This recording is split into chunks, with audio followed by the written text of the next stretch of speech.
जिन कोठियों को बनाने में उसने सारा जीवन लगा दिया, जिस बैंक बैलेंस को बनाने के लिए उसने दिन रात देखा ना रात देखी, उसके साथ कुछ नहीं गया।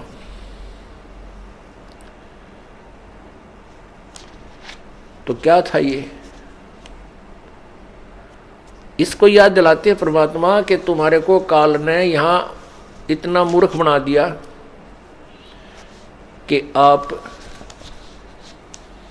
मनुष्य जीवन के मूल उद्देश्य को ही भूल चुके हो। उसको याद दिलाने के लिए कहते हैं मात पिता तेरा कुटुंब कबीला यो कोई दिन का मेला रे। ये कुछ दिन का मेला है और यहीं मिलाया यहीं बिछुड़ जाएगा और जागा हंस अकेला रे। परमात्मा कहते हैं हिड़की दे दे रोएगी सुरतान जब तू चलेगी अकेली। पूरे भरे परिवार ने छोड़ के एक व्यक्ति मृत्यु को प्राप्त होने लगता है,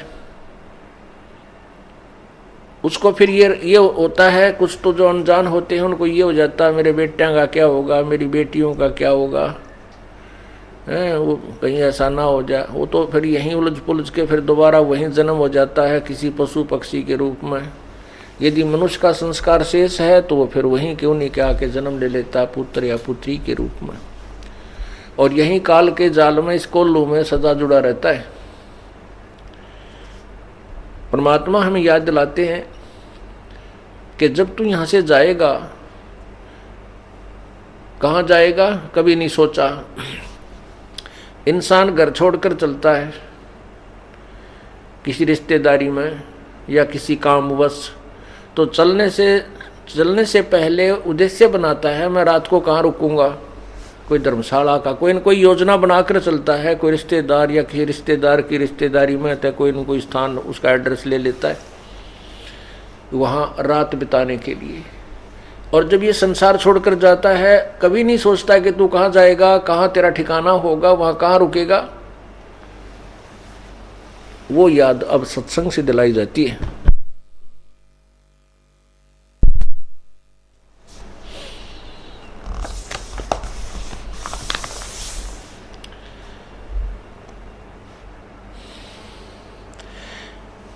एक दिन ऐसा होएगा सबसे पड़े बिछो माने सबसे बिछुड़ जाएगा। राजा राणा राव सब भाई सावधान क्यों ना हो।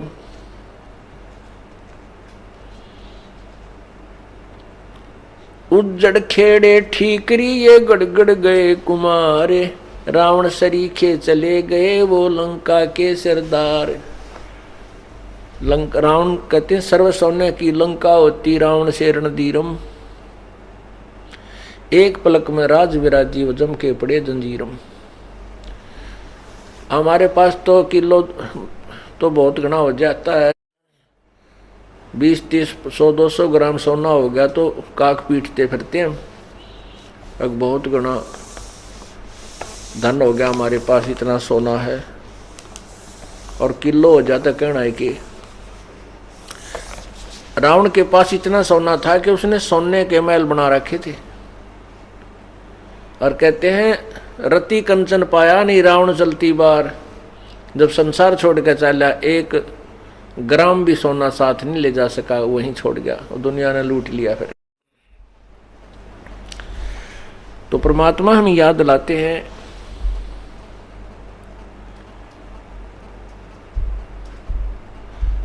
ये बड़े बड़े महल बना रखे हैं और फिर ये उज्जड़ हुए पड़े हुए खेड़े बोल रहे हैं, जिनको खेड़े कहते हैं।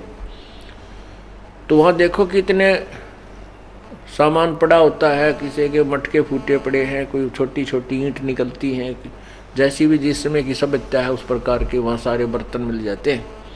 परमात्मा कहते हैं उज्जड़ खेड़े ठीकरी ये ठेकरी गड़गड़ गए कुमार। रावण सरीखे चले गए वो लंका के सरदार। अब यहाँ एक बात समस्या आती है कि मन में यह आता है जाना तो है ही, सभी ने मरना है, इसमें मरना तो है ही, लेकिन मरने में जाने में बहुत अंतर है। एक तो भक्तिहीन प्राणी भुगत कर मरे और बुरा हाल हो जाए उसका कि तो बिरान में टीवरी है, और फिर यम के दूत उसको पकड़ कर ले जाएंगे। यम के दूत पकड़ कर ले जाएंगे जैसे अपराधी को ले जाते हैं। और एक भक्ति युक्त प्राणी बाई इज्जत ले जाया जाएगा। आए हैं सो जाएंगे भाई राजा रंग फकीर, एक तो सिंहासन चढ़ के जा एक बंधे जात जंजीर। कितना अंतर हो गया। एक तो इज्जत के साथ ले जाए जाएंगे विमान में बैठाकर, और जो भक्ति नहीं करते उनको यम के दूत जंजीरों से बांध कर ले जाएंगे। जिसने कभी परमात्मा को याद ना किया हो, उस प्राणी की मृत्यु देखना, कभी वो मरता हो, जब भुगत का मरा करे ना उसका जी निकला, घर वाले भी दुआ करें भगवान ठाए ले इसने, और मरते समय टट्टी और पेशाब अंदर ही निकल जाते हैं भयभीत होकर के। क्योंकि ये हमारी एक ऐसी वृत्ति बनी हुई है, ऐसा स्वभाव बना हुआ है कि हम किसी किराए के मकान पर रहते हो ना, और उसको भी मकान मालिक कहे भी खाली कर दे, हम उसको भी खाली करना नहीं चाहते। उसको भी खाली करने में हम बहुत दिक्कत महसूस करते हैं।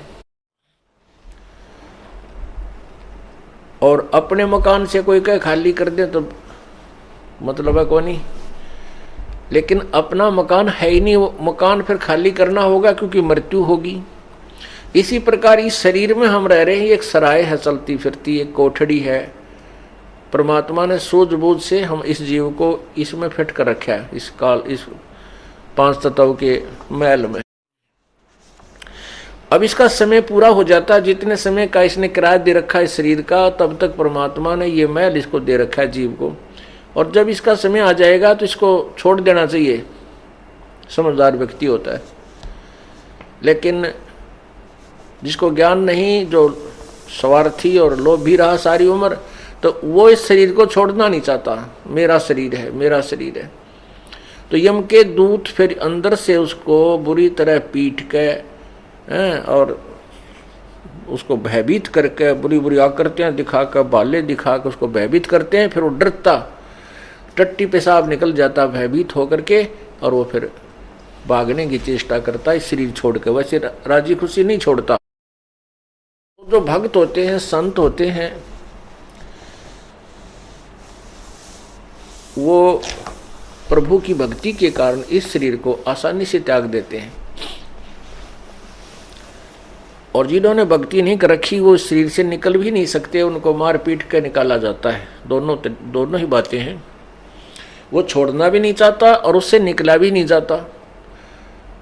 तो यम के दूत उसको मार कूट के बाहर खींच कर निकालते हैं, उसका गर्दन बंद कर देते हैं, जुबान बंद कर देते हैं। और भक्ति युक्त प्राणी अपने आप, परमात्मा का आदेश होगा, अपने आप शरीर से बाहर हो जाएगा, कोई परेशानी नहीं होगी। और फिर सामने प्रभु खड़े दिखाई देंगे उसको गुरुदेव के रूप में, और उसको ऐसा लगेगा जैसे कोई सपना हो गया हो। मृत्यु नहीं लगती उसको ऐसा होगा जैसे कहीं सौपन सा लगेगा, क्योंकि सौपन में सौपन नहीं लगता, वो ओरिजिनल नजर महसूस होता है। हम आपको इसलिए बता रहे हैं कि आपको जब वहाँ जाओगे तो ऐसा लगेगा जैसे सौपन में होता है। तो इस प्रकार हम अपने भगवान के पास चले जाएंगे और भक्ति का फल हमें मिलेगा।